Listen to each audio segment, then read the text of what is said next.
Hi, Juanita. Hi. Thank you so much for coming back today. I really appreciate it. So, for this session, it's going to be a little bit different from last session. Last session, we kind of went through a whole lot of questions, and that was basically for me to kind of figure out and get an idea of you and the issues that you're bringing to the table, you're bringing to therapy. So, what I want to do today is kind of let you know what I came up with in terms of a diagnosis and kind of give you an idea of where we go from in therapy from now on. Okay. Because I think it's a good idea to kind of let you know what I'm thinking about your diagnosis and kind of let you know a little bit more about it, because it is something that's kind of can be kind of confusing unless you have it like explained to you or you read a lot about it. Let's see. So, for my preliminary diagnosis, it is a female orgasmic disorder. And basically what female orgasmic disorder is basically when a woman is having difficulty reaching orgasm. It's an interesting diagnosis because basically what it is, hold on, I lost my place for a minute. So it's inability to orgasm at all, and like you said, this has been going on for about 8 months, and it has been causing you some distress. Yes. So what the diagnosis basically says is that it has to be going on for at least 6 months and having absolutely no orgasm in certain situations. Now, I know you mentioned in the assessment that we did, the last one that we did, that you don't have any problem orgasming by yourself. Yeah. It's more with your partner. So that is what we like to do little add-ons, kind of more about the diagnosis, to kind of tell you where we get it from and how we get it, and just a little bit more detailed. So what I diagnosed you with is female orgasmic disorder, and it's acquired because you didn't have any problems experiencing orgasm before 8 months ago. You said you regularly had an orgasm with your partner, right? Okay. I also added on there that it was situational because, like you said, you have no problem orgasming by yourself, but you had more problems orgasming with your partner. So it's in specific situations. Okay. And it's causing you a moderate amount of distress. Yeah, I would say so. Okay. So I just kind of wanted to let you know what that diagnosis was and made sure that you understood it and it kind of fit with what you were going through. So because I like to think of therapy as a collaborative process, if you ever have any questions about it or if you don't think that's the right fit for you, I would really like you to let me know so that I can better treat you and we can work together as a collaborative process. Okay, that sounds good. So from what I've said so far about female orgasmic disorder, do you think that fits for you? Did you think maybe I got something a little wrong or something maybe you didn't tell me? No, that sounds about right. Yeah. Okay. Well, from now then, we are going to talk a little bit about what the goal is for therapy, because I did come up with several preliminary goals, but like I said, I think this is something that I want to be a collaborative process. So if you have something you want to add on or you want to take away, please let me know. Okay. So what I wanted to do, and we've kind of covered this with you already, is increase your knowledge about the diagnosis of female orgasmic disorder. So do you have any questions about female orgasmic disorder as is? No, I think you gave me a good overall introduction. Okay. The second goal that I have for you is to increase the ability and comfortability to talk to your partner confidently about sexual dysfunction, especially about this sexual dysfunction. Because I know that you mentioned in the last session that we had that sometimes you have a little bit of difficulty talking to your partner about maybe what you like and what you don't like. Is that correct? Yeah, we have a hard time communicating about stuff like that. So that's definitely something that you and I can work on in therapy, and then we can kind of increase your confidence, and kind of we can even do practice where I pretend to be your husband and we can have a conversation so you feel more comfortable with bringing up the idea of sexual dysfunction and being able to effectively communicate with your partner about sex. Yeah, I think I would like that. Okay, sounds great. I also think I think we should increase the ability to comfortably and confidentially talk with your partner about sexual infidelity. Okay. Because something that you had mentioned the past session that we had was that you were worried that your partner was unfaithful. Yeah. And that's something that really bothered you. Yes. And to be honest, one of the reasons that I did diagnose you with female orgasmic disorder and acquired and situational was because that this is more from the information that you've given me.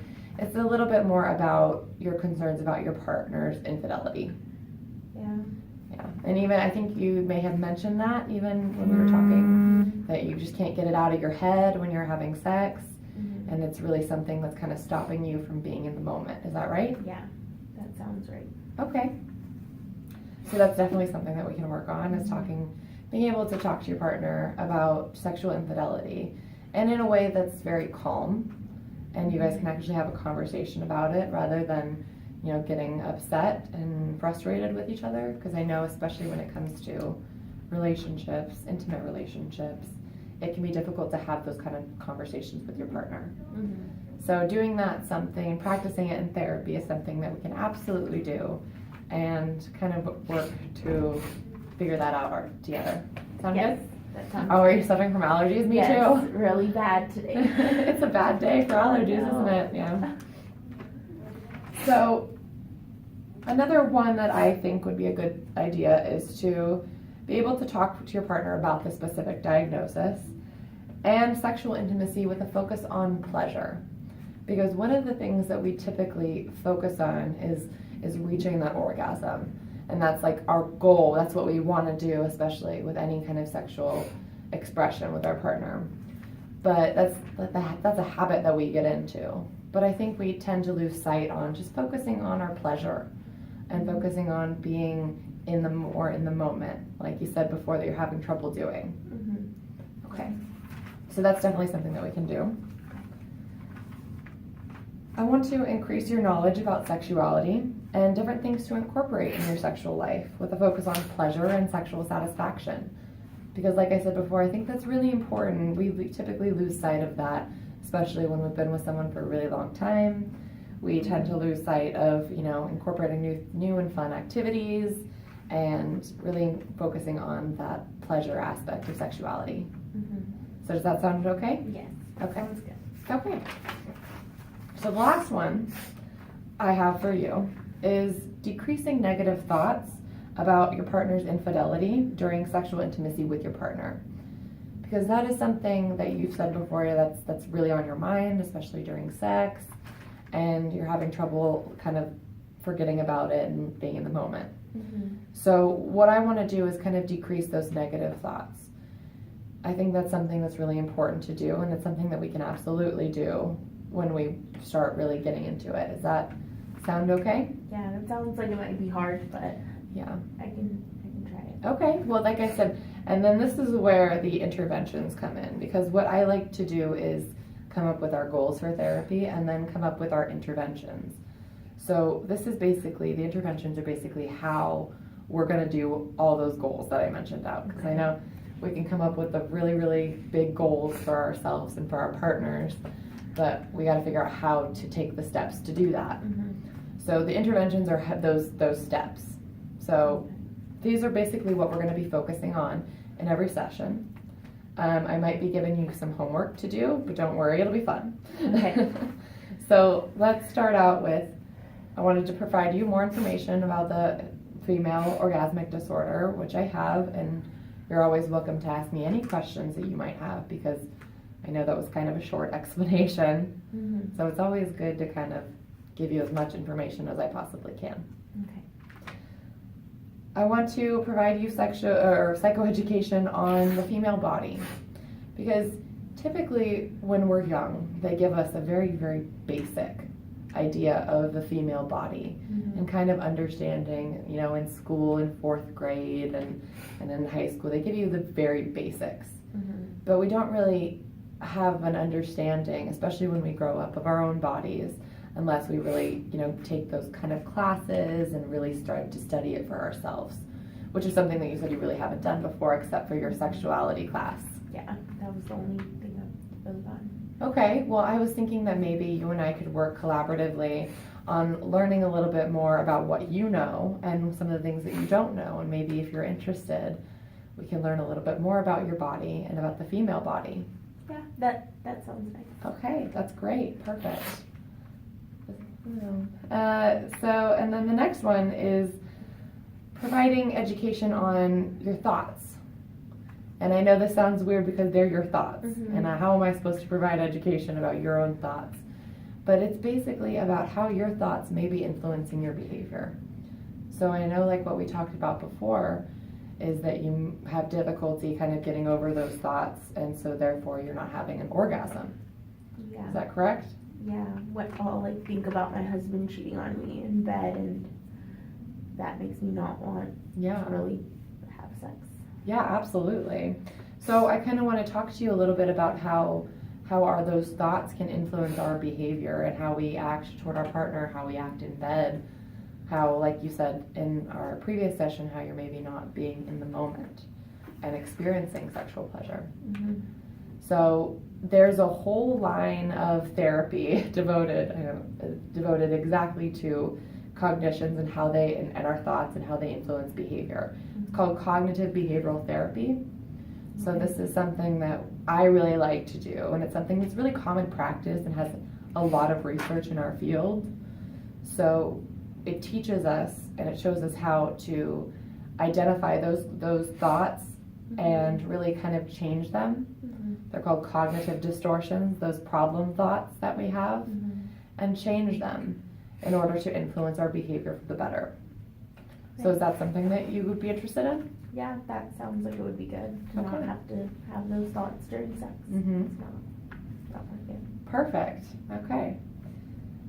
So I know we talked about was one of the treatment goals is to kind of learn how to more effectively communicate. Mm-hmm. One of the ways we can do that is the training that you and I can do is training about more effective communication styles and kind of how to more effectively communicate with your partner. And there are different styles of how we do it. I'm not going to say that it's going to be easy, because especially when you're with your partner for a really long time, you can get in these kind of habits of how you talk to one another. Yeah. But if we can train together and really work on how we communicate, it could really change the way that you both interact with each other. Does that sound okay? Yeah, I'd like that. Okay, great.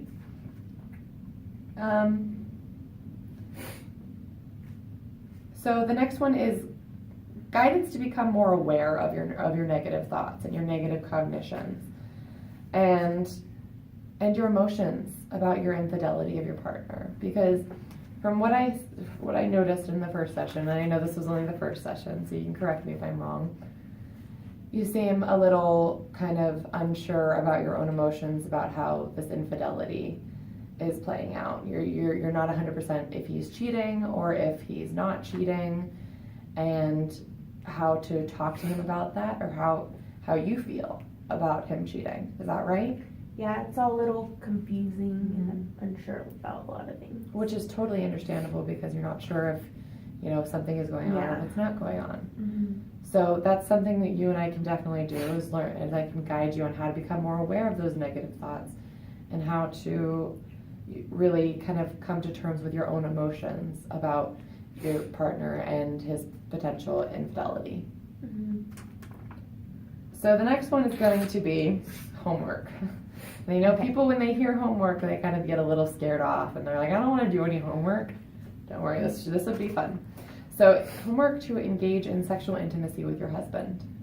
And I know this might sound a little weird for a therapist to kind of encourage that, but I think it could be good, because I really want you to focus on practicing changing those cognitions that we talked about, those thoughts, those negative thoughts, when you're in bed with your partner. Mm-hmm. And really focusing on increasing your pleasure. So instead of really trying to, let me say this the right way, instead of really trying focusing on, you know, the thoughts, the negative thought patterns that you're experiencing, really focusing on being in the moment. So the homework that we'll incorporate a little bit of everything that I've already talked about. It's kind of putting it into practice. Okay. Does that make sense? Yeah, so I have to practice being in the moment Mhm. with my partner. Yeah, and Okay. increasing your pleasure. That makes sense, because a lot of times I'm just focused on my thoughts. Right, and I think that's pretty typical. Mm-hmm. So, and the next one is going to be homework to engage in more conversations and activities with your partner. From what you said, that you both are incredibly busy people. Yeah. You go to school and you work, and your husband works long hours. And what I really would like to do is work on kind of engaging in more communication with your partner and doing that through activities that you both find enjoyable together. Mm-hmm. Because from what you told me, it doesn't sound like you've spent a whole lot of meaningful time together within the past year or so. Is that right? Yeah, I would say so. We spent a lot of time together in the beginning of our relationship, and then we had kids. When they were in high school, we spent a little bit more time together, but now that I'm going back to school and working, it's hard. Yeah, it definitely is. So that's definitely something that we can work on in here. Okay. And I really want to focus on activities that, first of all, that you enjoy, that you both enjoy together, and that provide pleasure and more intimate conversations regarding about like sexual pleasure. Okay. So those activities could be, you know, fun things you could do, games, things that you want to incorporate into your sex life. There's a lot of different aspects that you could incorporate and really kind of provide effective communication with each other. Okay. Okay. So another thing that I want to do is kind of challenge, I know this might sound a little strange, but I really want to explain this to you, is I want to provide you support in challenging the negative thoughts that we had about your husband's infidelity. Okay. Because whether or not he was unfaithful is something that, you know, we're both not sure about, and that you're not sure about. So working on kind of challenging those negative thoughts and really coming to terms with your feelings about it, like I talked about before. Okay. Okay. Let's see. And then I talked about cognitive behavioral therapy. There probably is going to be some homework about that, and that will be a little bit more worksheet oriented. So it'll be more about like really kind of identifying what thoughts you feel and what happened before you thought those thoughts. If that makes any sense. Okay. So I wouldn't be doing that with my partner? No, that would be something that you would be doing on your own. Okay. And this homework is really geared to teach you how to be more positive about yourself and your sexuality. Okay. Okay. So the next one, and I think I mentioned this a little bit before, is engaging in role play to build your confidence in having conversations with your husband about possible infidelity. Mm-hmm. So what we could do in here is I could role play your husband, Mm-hmm. and we could have conversations in order for you to get a little bit more comfortable talking about that and bringing that up. And I know that you mentioned that it's a little bit difficult for you to bring that up with your husband. Is that right? Yeah, it is hard. Okay, so that's definitely something that we can do. And then the next one is kind of similar, is to engage in role play to increase your confidence and your comfortableness in having conversations with your husband about your specific diagnosis and sexual intimacy in general. Okay, so we would role play me talking to him Absolutely. like that? Okay. So those are the goals and the interventions that I have so far. Do you think that there's anything that you would change or you might want to add in? I might want to maybe have him come one day so we could all talk. Is that something that we might be able to do? That is absolutely something that we can do. And if Okay. you both are willing to come in here and kind of have a conversation together as a couple, and we could kind of talk to him about your diagnosis together, if that's something that you'd want to do. Okay. And we could really kind of have that conversation, and I could help provide support where I needed to provide support, and a little bit of guidance on exactly what to say and how to say it. Yeah, I think I would like that. Okay, that sounds great. Well, thank you so much for coming in today.